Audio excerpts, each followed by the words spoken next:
Well, I called it. I said previously, a couple of days ago, that the Turkish jets being shot down in Syrian waters, although they insist that it was international waters, was going to be used as a pretext for going after Syria in order to justify NATO military intervention in the country. And that's seemingly exactly what it is, because a NATO meeting was held and Turkey was pushing to get the incident declared as an attack against a NATO country, according to Article 4 of the Alliance Treaty. Now, Turkey continues to insist that its unarmed RF-4E reconnaissance jet was shot down in international airspace, which is implying that Syria did it for no reason other than to cause trouble. Trouble that they can't afford and doesn't even make any sense.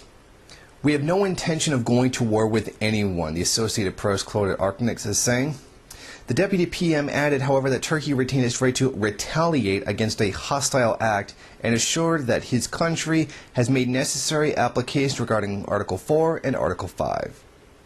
Now, a spokesman for the Syrian military, Jihad Magdisi, said that the plane actually surprised Syrian radar outposts because it was flying below 100 meters, which is difficult for a lot of radar stations to detect. Now, the wreck of the Turkish jet was discovered on Sunday, and an operation to find the two pilots that were in the plane is still ongoing. Now, this is exactly what I said was going to happen. I knew this was going to be a false flag operation. The same thing was done to Libya back in the 80s, where U.S. jets were sent over Libyan airspace to get shot at, and then create a huge public outrage in the U.S. for U.S. planes being shot at, with no one actually questioning why there were U.S. warplanes flying over Libyan airspace.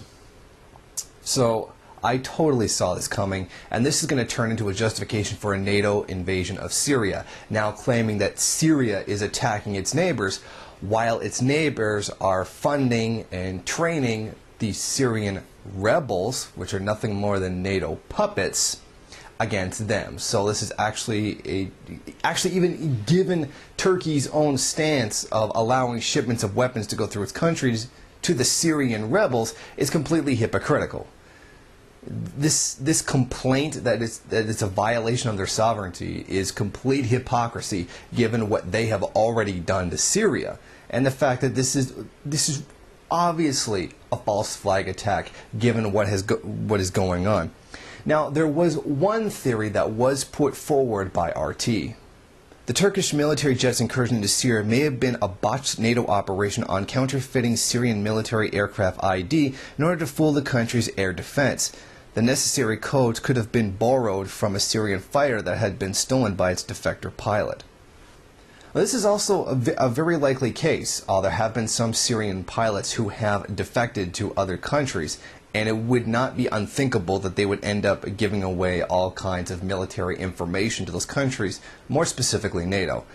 However, while this is very much a possibility, I still do believe that it was a false flag operation intended to make the Assad government look like the bad guy, and that is now attacking its neighbors while it's embroiled in what is pretty much a civil war, even though the other side in the conflict are NATO puppets.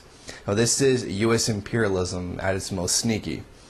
The same fate that awaited those in Libya is awaiting those in Syria.